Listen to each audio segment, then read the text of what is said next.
40,000 years ago, a Neanderthal was buried in a cave. But their skeleton shows something strange. A wound in the ribs that may have been caused by being stabbed. Was this simply an accident, or is it the earliest evidence of murder ever documented? My name is Dr. Hugh Thomas. Let's dig deeper into this skeleton and several others that demonstrate just how complex, amazing, and difficult life was in the Paleolithic.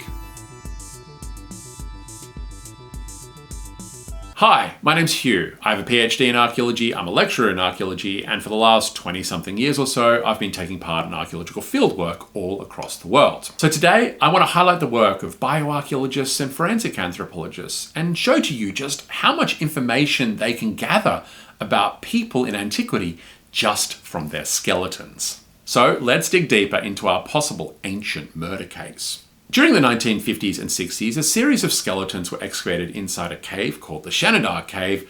The skeletons belonged to a group of Neanderthals, or Neanderthals. It doesn't really matter which way you say it. And they likely date to around 40,000 years or so, give or take 5,000 years.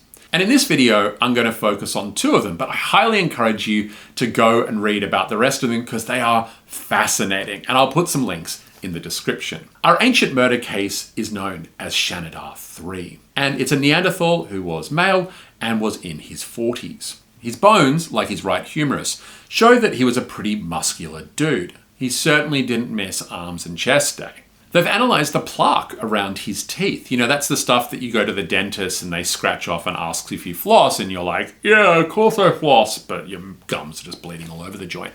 Trapped in that plaque, they identified evidence that he was eating starchy grains, including things similar to barley. And they even worked out that they were cooking these plants. Even as an archaeologist, it's just mind-boggling to me that today we can send off samples to labs and find out not only what people are eating, but how they were preparing their food. It's just so cool. But it was his ribs that tell the story, specifically his ninth rib. Kind of lower down here somewhere. It shows evidence of a pretty crazy cut wound. The wound probably punctured his lung, but interestingly, it started to heal with the rate of bone growth suggesting that he lived for a few weeks after this incident. But here's the kicker. When you look at the rib, you can see that the cut mark from whatever went into his chest is still pretty fresh looking. There's no bone growth over it. And that leads them to believe that it was still in his body when he died. Now, they didn't find what punctured his chest when they excavated it, so it seems likely that it was potentially something organic. It kind of reminds me of that old myth of someone being shot with, ice bullets or stabbed with an ice knife so that the murder weapon just, melts away and the person gets off scot-free. But in this instance, it's probably something organic, maybe wood, for example. So there are two potential theories. The first is that Shannidar 3 is running around, he happens to trip and fall and sort of impales himself on a piece of sharp wood. It breaks off in his rib and in his lung, and he subsequently dies from it a few weeks later. Now, if we think it was a murder, the idea is that potentially he was stabbed by something made out of wood, like a wooden spear. And the tip of that spear broke off, lodged in his rib and in his lung, and obviously he passed away a few weeks later. But here's the thing I find amazing. In this ancient cold case, they've been able to determine that if he was stabbed by someone who was right-handed. I just find it so cool that they can work that out. So the last few weeks of Shannidar 3's life would have been pretty horrible. And we do need to remember that this is a person. They had a family who watched this event go down, and it's just obviously not a nice story all round. Now, as an avid watcher of Law & Order, I recognize I probably should be using the word homicide instead of murder. We just don't know whether this person was hurt in a battle, a hunting accident. We will never know for sure. But I specifically use the term murder here because it helps remind us that people 40,000 years ago, whether Neanderthal or Homo sapien, were very much like us. We murder today, and they could murder 40,000 years ago. But Shannidar 3 isn't the only skeletal remains in this cave that tell us about the complexities of a Neanderthal's life in this time period, because let me tell you about Shannidar 1. Shannidar 1 was a male, he was about 5'7", and he was in his late 30s when he passed away. But his bones tell us a really interesting story about his life. Here are just some of the issues that impacted Shannidar 1. His skull shows signs of an aggressive blow to the left side of his face, which probably left him partially or fully blind in that eye. His left ear was partially blocked and his right ear fully blocked with bone growths, meaning that he almost certainly was deaf or at least hard of hearing. His teeth showed signs of unusual wear and tear, perhaps demonstrating that he had a degenerative disease. His right arm is significantly smaller than his left, and it was broken and healed several times. His lower right arm and hand are missing, and although they can't necessarily prove it, they are theorizing that potentially he had his arm amputated. But I'm going to have another amputation story in a second. He broke his leg and he probably had a limp. Now remember the bone growths in his ear. They think that this is a thing called diffuse idiopathic skeletal hyperostosis, or DISH. That's right, they can diagnose these kinds of things on individuals who lived tens of thousands of years ago.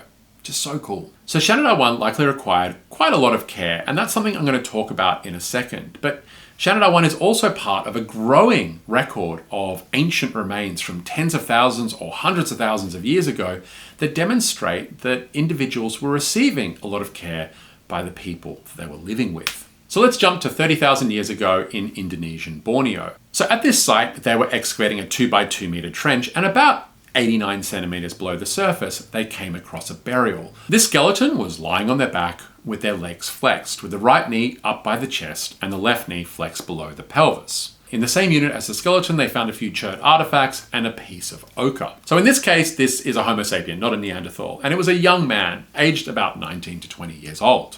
Now, excavation revealed that there was part of the body missing. The left leg, halfway down the left tibia and fibula. And interestingly, they believe that this is evidence that this person had their foot amputated. Now, one of the things they've identified is the fact that there is a significant amount of bone growth over the remaining tibia and fibula. So they thought that this was an amputation for a couple of different reasons. Firstly, there's no foot. There's no evidence that his leg was bitten off by a shark or something else. But we do find evidence of ancient shark attacks, and I've got a video about that, which I'll put a link here and also in the description. Now, the rate of bone growth on this individual indicates that their leg was lost about 6 to 9 years before they died. Now, remember, this was a 19 to 20-year-old young man, so this event, this amputation, likely took place when they were, say, between about 10 and 13 years old, which is pretty horrible when you think about it. So if this kid's leg was amputated, it not only tells us a lot about their life, it also tells us about the life of the person who amputated their leg. They must have had an understanding of basic human anatomy. They must have known what to do in terms to stop the bleeding. Not only would they have had to have done something to stop this child from bleeding out during this operation, it's also, the post-surgery care, keeping the wound clean and keeping it disinfected and wrapped up, changing the wrappings regularly to avoid infection. This is not just the event of the amputation itself, it's also the care that was required afterwards. So, is this guaranteed to be the first case of human amputation ever found by archaeologists? Well, maybe. It's not always quite that easy. Now, when you publish an academic paper, there's a whole spectrum of responses that can come out about that paper. On the good scale of things, you might have a paper that is just well regarded and is commonly referenced, and people think, hey, you know what? You've done a great job, you've represented the data well, and your theories are really rock solid. On the other end of the spectrum, you might have a paper that is retracted. That is where somehow a bunch of problems got through peer review, and only after publication do people say, you know what, maybe this shouldn't have been published the way it is. At the time I'm making this video, this has been a lot in the news recently because there's been a couple of papers about the Younger Dryas impact hypothesis that have just been retracted. But in the middle ground is where you might write a paper where the data is really good, but people just disagree with your theories. And they might write a response about that and say, well, listen, based off your data, we think this might have happened. And that's what happened in this case. It's just one of these great examples of how archaeologists, constantly argue with each other about theories. We're like an old married couple. We just bicker. So in a response article to the original publication about our possible amputation, a series of trauma surgeons wrote a response. And I'll put a link to both the original paper and this response and the response to the response in the description below. Now, they raised some really good points, which is if you have a damaged foot, you'd probably amputate at the ankle joint. If you have a damaged lower leg, you might amputate at the knee. It makes it a lot easier to cut through just tissue rather than having to, break bones in order to amputate someone's leg. And they suggest other theories, like maybe this child had a compound fracture. So instead of a little break like this, the bone broke fully apart and couldn't be reset.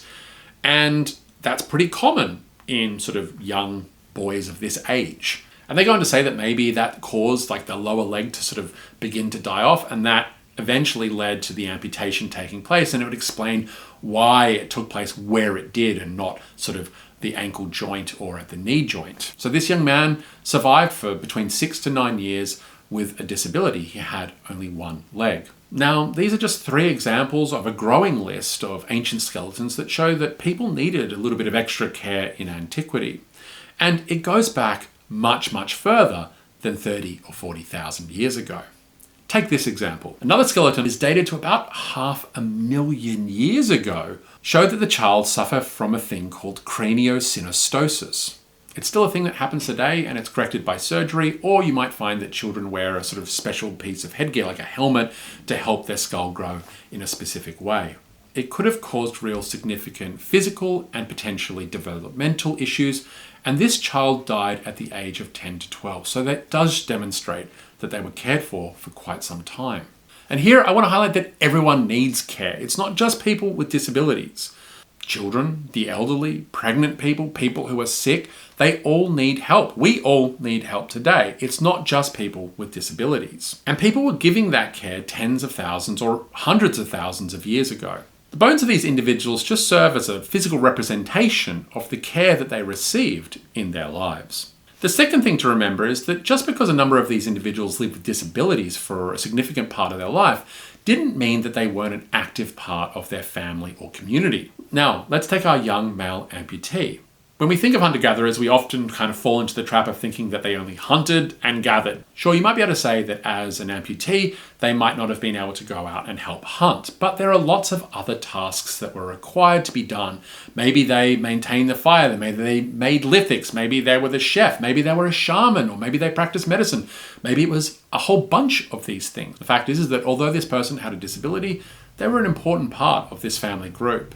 And that's demonstrated by the fact that they were then given a burial when they passed away. Our bodies and our skeletons are just naturally produced time capsules that tell a complex story about our lives. And it makes me think about the fact that in, a few hundred years, a few thousand years, or maybe even longer, an archaeologist might excavate my skeleton. And what do my bones say about me? So let me know in the comments below what your skeleton would say about your life. What are the things that have impacted you physically that you think that archaeologists might be able to see in the future? As always, if there's anything you'd like me to dig deeper into in the world of archaeology, please let me know in the comments below.